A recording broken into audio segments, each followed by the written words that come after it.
Azken 24 orduotan, Nafarroan 802 COVID kasu berri zenbatu dira. UPNeko zuzendaritzak Sergio Sayas eta Carlos García Danero Kongresuko bi diputatuei eskatu die diputatuen aktak itzultzeko lan erreforma berriaren alde bozkatzeari uko egin ondoren. Nafarroko musika industriaren elkarteak Nafarroko gobernuari eskatu dio premiaz neurri murriztaileak bertan bera uzteko eta sektorearentzat laguntza zuzenak eman ditzan. Abenduan Nafarroko mendialdean eta Pirinioetan izandako euri jasek 3 milioi euroko kalteak eragin dituzte. Pandemian zehar, paziente onkologikoei emandako arreta ia 10.000 personara iritsi da 2021.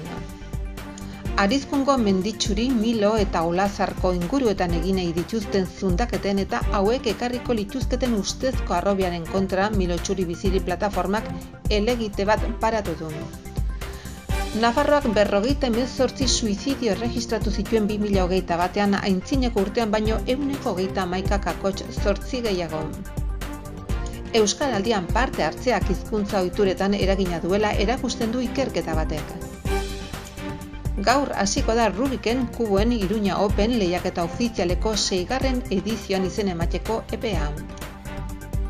Adur Etxezarreta neguko Olinpiar Jokoetan parte hartuko duen Aresoko gazteak 2. markarik hoberen egin du jaitsira frogako entrenamenduetan.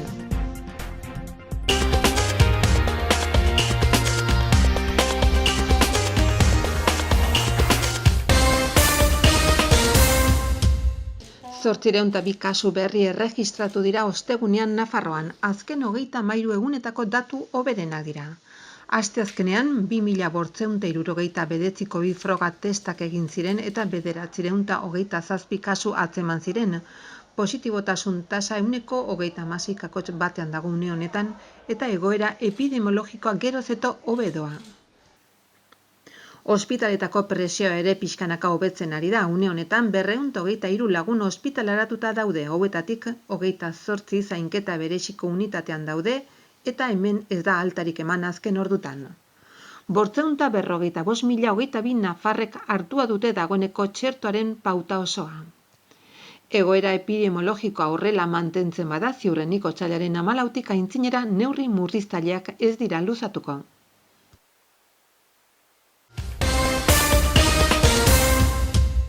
Javier Espartzak esan zuen dialogo aro bat zabaldu nahi zuela Sánchezen gobernuarekin eta Nafarroarentzat garrantzitsuak diren akordioa lortu.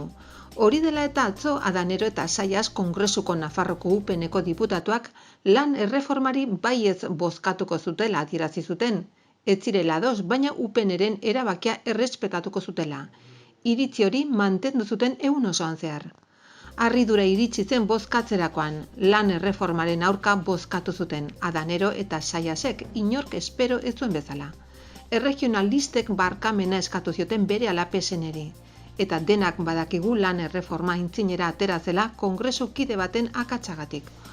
UPNeko zuzendaritzak Sergio Sayas eta Carlos García Danero Kongresuko bi diputatuei eskatu die diputatuen aktak entregatzeko, lan erreforma berriaren alde bozkatzeri uko egin ondotik.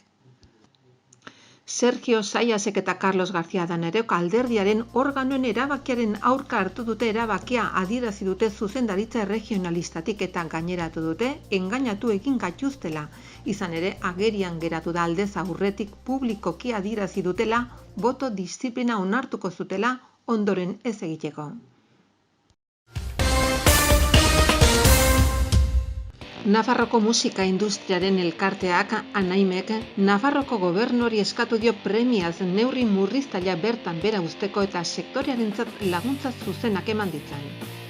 Igorritako oharrean kezkatuta azaldu da musika industria ikusita bertze autonomia erkidego batzuk izaten ari diren jarduteko moduak eta Nafarroa, kulturaren sektorea administrazioak gehien kaltetzen eta zigortzen duen erkidekoetako bat den. Kritikatu duten Nafarroko agintariek egungo murrizketen bertze luzapen baterako borondatea adieraztea eta adierazi eskatutako pausoak ezinbestekoa direla kultura sektorearen eta zuzeneko musikaren biziraupenerako. Ez hori bakarrik argudiatu dute 2 urte daramatzatela ezoiko jardunean eta datu epidemiologikoak zein txerto prozesuaren ehuneko handiak neurriek ezabatzeko eskatzen dutela eta neurri koherenteak direla. Prentsa oharrean gaineratu dute musikaren sektorearen gehiengoak jarrera sentikorra eta errespetuzkoa erakutsi duela gizarte osoan irekitako krisi egoerarekiko eta agintari eta erakundekin elkar lanean aritzeko prestutasuna. Zentzu horretan ez dute antzeko jarrerarik sumatu agintarien aldetik. Gauzak horrela otsailaren 14 aintzinera neurri murriztaileak ez luzatzeko eskatu dute kultur sektoreari jarduera normalizatu bati berriro ekiteko.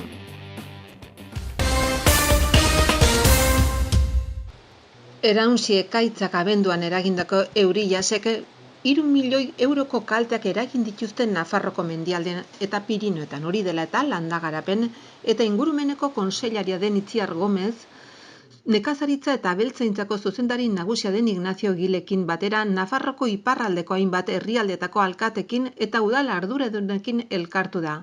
Kalteak eta laguntzen kudeaketa aztertzearren. Uholde eurien ondorioz nekazaritzako azpiegituretan kalteak jasan dituzten udalek kalte gehienak zenbatu ahal izan dituzte dagoeneko. Bileran honako herri hauetako alkateak eta udal arduradunak izan dira: Garralda, Garaioa, Otsagabia, Erro, Aezkoa, Urbara, Urbaiz eta Aria, Auritz, Orreaga eta Azkarotze. Bertan parte hartu du halaber Aezkoa Ibarreko batzorde orokorreko lehendakariak. Nekazaritzako azpiegituretan izandako kalteak batez ere bideetan, nekazaritzako partzeletan, ubideetan edo basoko pistetan materiala arrastaka eramateak eragindakoak oraindik ez dituzte osorik zenbatu zonako udal guztiek identifikatzen jarraitzen dute eta ildo horretan Gomez kontseilariak kaltetutako zona batzutara joan da eta udalei adierazi die laguntza lerroen bidez kaltetutako herri guztien kalteak artatuko direla. Nafarroko paziente onkologikoentzako ospital arreta 10.000 persona ingurukoa izan da jaz, 9.456 zehazki. Egoera epidemiologikoa gorabehera oro har, arreta hori egonkor mantendudan pandemiaren 2 urteetan, eta jarduera zifrek ere gora egin dute jaz. Detekzio goiztiarraren jardueraren harira, pasaden urtean lan erritmoa berreskuratu du koloneko minbiziaren programan eta bularrekoaren baitan mamografietarako erradiologo aditu bat erantzira. Aldi berean, mamografien irakurketak edatze aldera aukera berriak lantzeari utzi gabe eta amaitzear daude umetoki lepoko, hau da uteroko lepoa, minbiziaren detekzio goiztiarraren programa berri bat abiarazteko antolaketa lanak. Aipatu bezala konsulta eta tratamentu onkologikoen harira jarduera asistentziala edatu eginda 2021 aurreko urteari dagokionez eta azken urte hau oso berezia gertatu da zentru guztietan pandemiaren eraginagatik eta hala ere egonkor mantendu ziren asistentziarekin lotutako adierazle ezberdinak 2019koekin alderatuta osasun bidearen esanetan.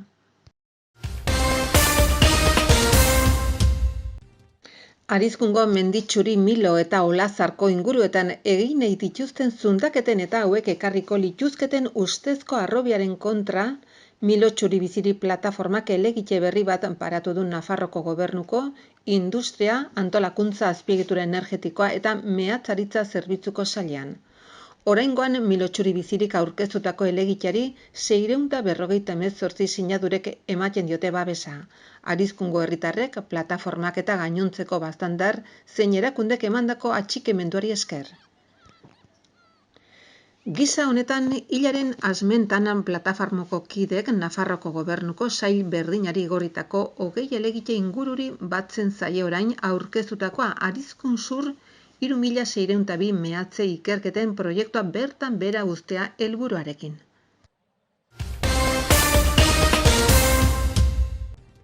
Nafarroko jokabide suizida prebenitzeko eta artatzeko erakunde arteko koordinazio batzordeak napresuik foru komunitateko suizidiori buruzko iazko datuak aztertu ditu izan ere 2021an 58 pertsonak egin dute beren buruz bertze, aintzineko urtean baino 138,8 gehiago.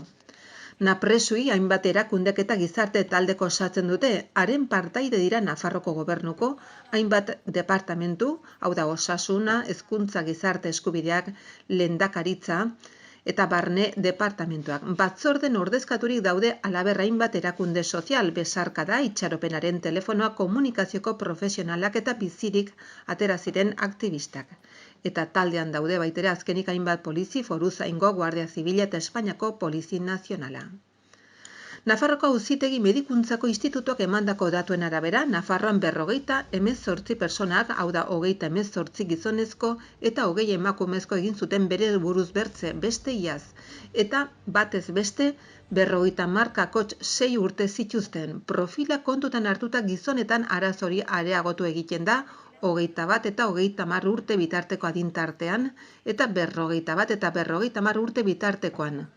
Emakumetan berriz kasu gehien dituzten adintarteak 51 eta 50 eta 51-60 urte bitartekoak dira. Bestalde, bere buruz beste egin zuten 58 pertsona horietatik 23 osasun mentaleko sare publikoarekin harremanetan zeuden eta 12,3 psikiatriako larrialdietako zerbitzura joan zen hil aurreko astean. Aurretiko suizidio saiakeren presentzia 30 ingurukoa izan zen, erregistratutako kasuen artean literatura zientifikoan jasotakoaren antzeko datua.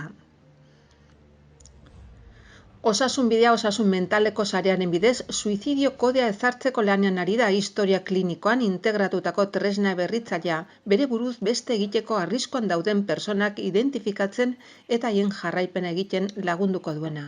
Osasun sistematik berexi ez daitezen eta behar duten arreta terapeutikoa jaso dezaten, lehentasunez, sareko osasun denborak kontuan hartuta. 2020an Euskaraldiaren bigarren edizioa egin zen eta aintzineko ariketan bezala azken honetan ere ikerketa sakona egin da.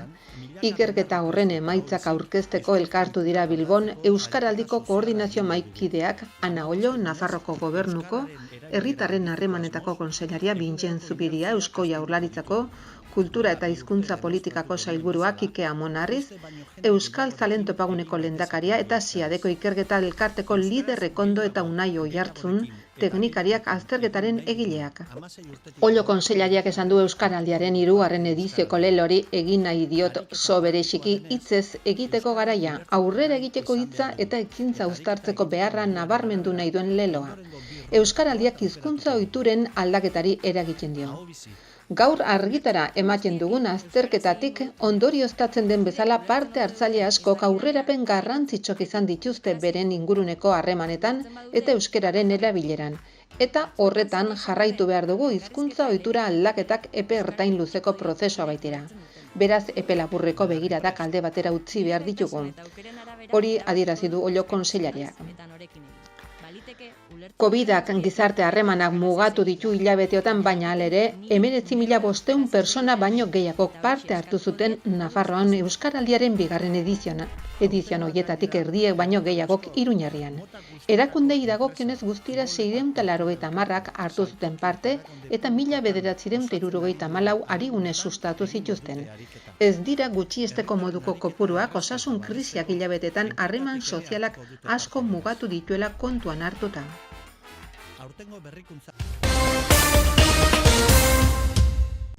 Iruñan eginen da berriz ere aurten Rubiken Kuboen Iruña Open txapelketa ofiziala, 6. urtez jarraian disiplina hontako estatuko jokalari hoberenak erakarriko dituena.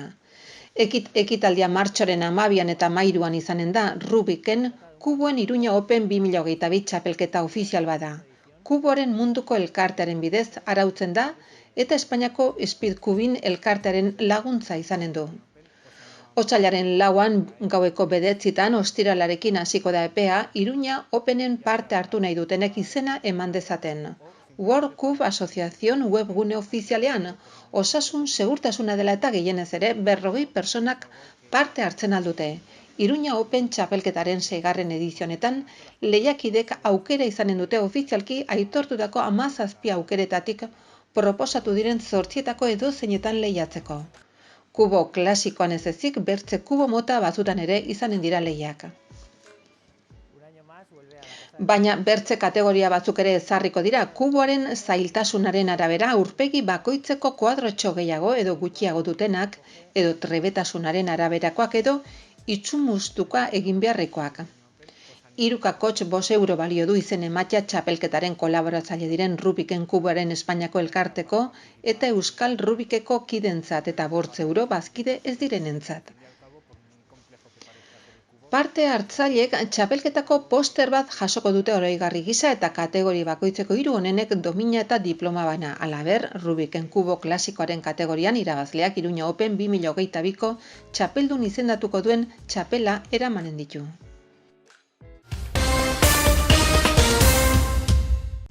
Jaitsiera olimpikoren lehen entrenamentuko lehen postuetan izen gutxi ezagunak ziren. Stefan Rogentin suitzarra izan zen guztien artean onena eta ezustean Adur Etxezarreta Aresoko gaztea izan zen bigarrena. 3. Christoph Innerhorst italiarra. Adur Etxezarretaren jardunari meriturik kendu gabe Pekin 2022 dena ematera iritsi dela erakutsi baitu. Otsailaren 6tik 20 Pekinen eginen diren 24. neguko Olinpiar Jokoetan parte hartuko du Adur Etxezarretak. 2 frogatan lehiatuko da, jaitsiera frogan otsailaren 6an eta Super G8 frogan otsailaren 8an.